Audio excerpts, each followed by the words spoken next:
Чао, рагazzi! Вы на канале Батин Суп, и сегодня у нас болоньезе.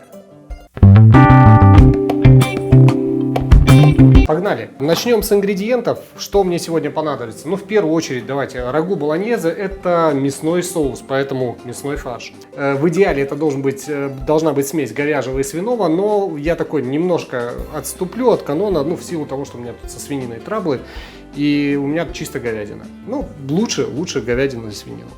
Что еще? По овощам: лук, морковь, корень мандрагоры, сельдерей и помидорки. У меня свежие помидорки. Ну, просто сейчас сезон. Сейчас они вкусные, ароматные, сочные и дешевые. Если вы в них не уверены, берите в собственном соку, в банках, берите томатное пюре. Все равно оно сделано, как правило, из помидор, когда их много и когда они классные. И они будут определенно вкуснее, чем те, которые вы возьмете в своем супермаркете зимой. Ну, наверняка.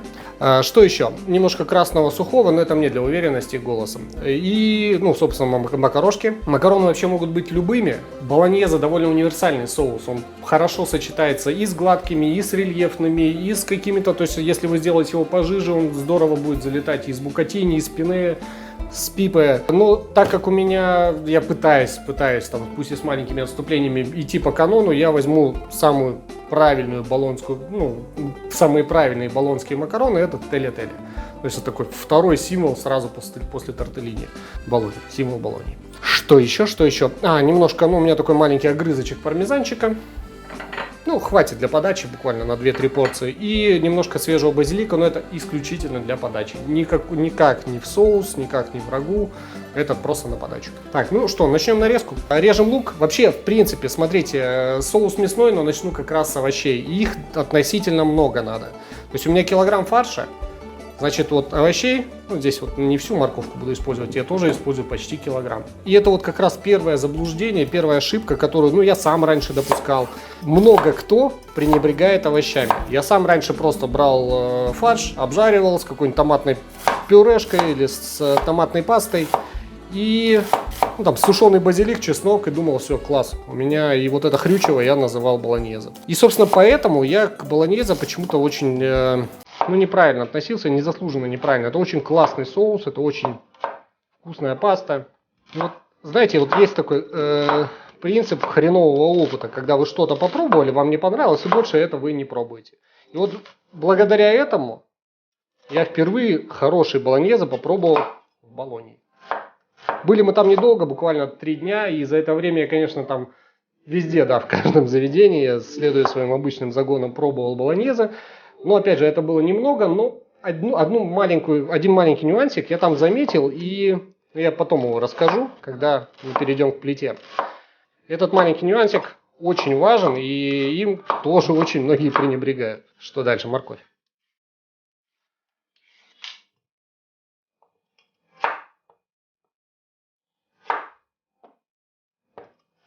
Морковку режем тоже небольшими кубиками, мелкими даже кубиками, чтобы она быстрее пожарилась, быстрее растушилась. И, честно, не будет преступлением, если вы даже натрете на терочке. Если вам лень резать кубиком, пожалуйста, трите. Ничего прям сильно криминального в этом нет. Возможно, вас не пустят в Италию потом, но это так, мелочь. Так, ладно, морковочку порезали.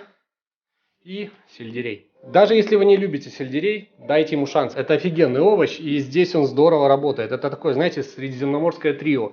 Если мы привыкли делать зажарку лук с морковочкой, в итальянской кухне и вообще, в принципе, в европейской кухне к ним добавляется этот еще третий товарищ, это сельдерей. Даже если вы его не любите, дайте шанс. Это офигенный участник этого трио. Я сам небольшой фанат свежего сельдерея, либо вареного сельдерея.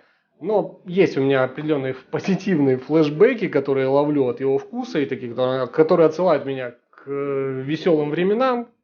Так, надо его сначала почистить. Магия монтажа. Мне половинка понадобится, много не нужно. О чем я говорил? У нас на штат, я помню, в Штатах готовили странного вида и странного вкуса супешник, и в нем сильно доминировал как раз сельдерей. И я не скажу, что мне нравился этот суп. Просто это время обеда, отдыха. Плюс, говорю, приятные воспоминания от вообще того времени. И поэтому мне Вот прям этот запах сразу туда отсылает. Так вот, я отвлекся на самом деле. Свежий вкус сельдерея, вкус свежего сельдерея мало чего общего имеет с тушеным. Особенно, когда вот это все вместе тушится. Еще и вместе с мясом, вместе с томатами. Вкусно-то. Тоже таким же кубиком режу примерно, как морковочка.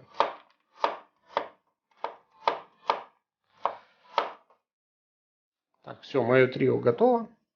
На чем я буду готовить? Понадобится глубокая сковорода, либо кастрюля с толстым дном. Вот. Я готовлю довольно много, и поэтому я взял казан. И тут врубается мое второе допущение. Или первое я уже обозначил, да, это фарш. Второе допущение, как я уже сказал, со свининой траблы, поэтому готовлю без панчеты. И первым делом я отправляю в казан масло. Да, вот это сливочное масло у меня для готовки. И плесну немножко оливкового масла. Вообще мне очень нравится комбинировать несколько масел, то есть там растительные со сливочным, оливковые с каким-нибудь еще овощным, да нет. И вот по-хорошему сюда еще должна отправиться панчетта. И это вот мое второе отступление от канона. Ну, я уже говорил, со свининой у меня немножко тут напряги, тем более с сыровяленой свининой. Но, опять же, это не такое уж критичное отступление от канона. Это, знаете, не все равно, что там готовить на каком-нибудь говяжьем беконе карбонару. Ну, простите, это уже совсем зашквар. Если нет гуанчали или хотя бы чего-то похожего на гуанчали, то браться за карбонару, ну, такое себе приключение. А приготовить болоньезе без, там, не знаю, свиного фарша или вот без панчетты, ну, допустимо, простите меня. Казан нагрелся, можно отправлять овощи. Сперва лук, слегка обжарится, и потом морковь с сельдереем.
А мякоть отправится туда, в казан.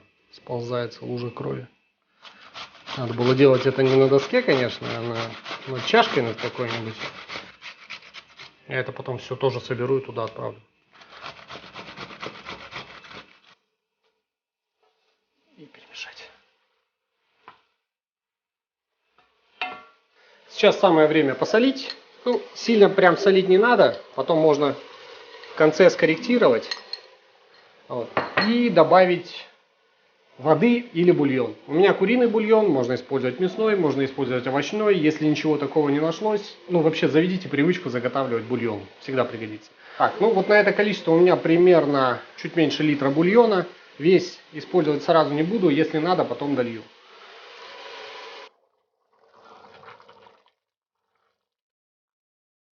И все, оставляем это тушиться примерно на час. Да. Мы привыкли, что уже, наверное, благодаря кулинарным блогам, куче всяких рецептов в интернете, что паста готовится буквально столько же, сколько варятся макароны. То есть закинул и там по-быстрому сделал соус. Я раньше также примерно делал болоньезе, и это вот прям ключевая ошибка номер 17. Перейдем к моему маленькому наблюдению из СТИ в Болонье, которое мне посчастливилось как-то обедать.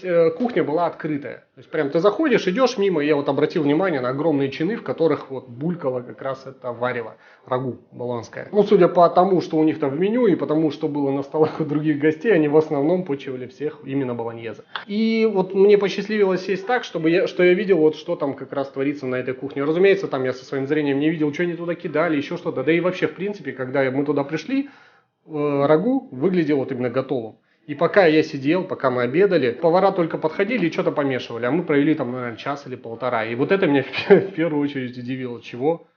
Зачем блюдо из какого-то фарша готовится вообще? Вот вы его обжарили, водичкой залили, довели до нужной консистенции и все, и готово. Нет.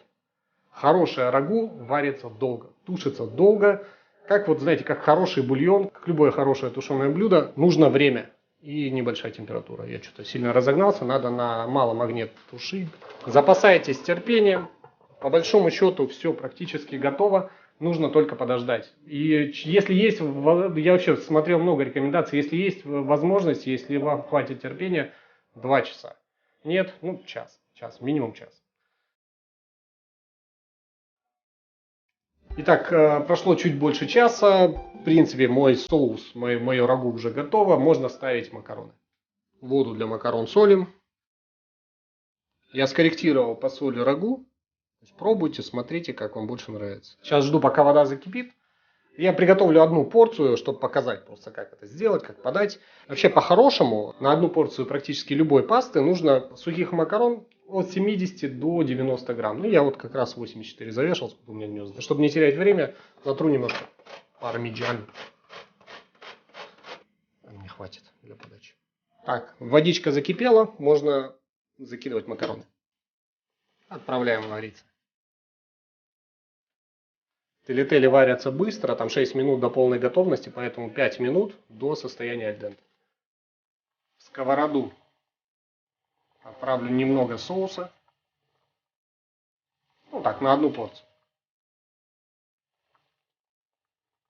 Буквально черпачок воды, в котором варится паста, чтобы нужную консистенцию поймать. 5 минут прошло, пора перекладывать пасту. И доводить ее до готовности уже в соусе.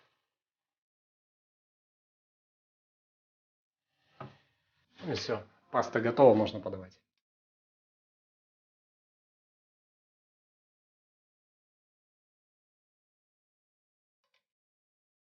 Разумеется, немножко пармезана.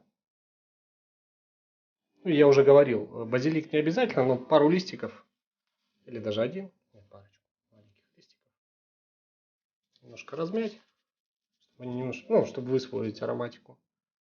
И можно бросить сюда.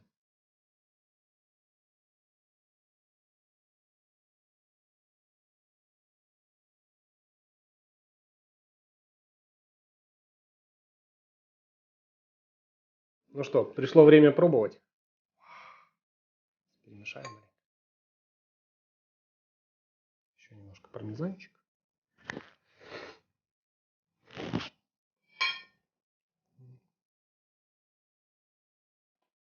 Там зазвучала на фоне итальянская музыка. Просто это безумно вкусно. Это прям вот то, что надо. Ничего лишнего. Соус хорошо протушился. Все вкусы поженились, обменялись. И вот создали вот тот самый букет, который должен быть. Пробуйте, готовьте. Спасибо, что досмотрели это видео до конца. Ставьте лайки, если понравилось. Спасибо, огромная благодарность тем, кто помогает развитию нашего канала на Бусти. Чао!